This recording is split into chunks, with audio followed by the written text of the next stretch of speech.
ይሄ የምታየው ጥናት የአንትሮፒክ ጥናት ነው። አንትሮፒክ ማለት ከቻት ጂፒቲ ጋር በጣም የሚፎካከር ካምፓኒ ነው። በጥናቱም መሰረት በኤአይ ሊሰሩ የሚችሉና ሊሰሩ የማይችሉ ስራዎችን ለይቶ አስቀምጧል።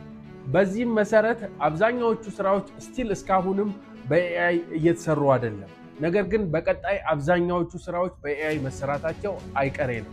ታዲያ ለዚህ መፍትሄው የሙያ ባለቤት መሆን ነው።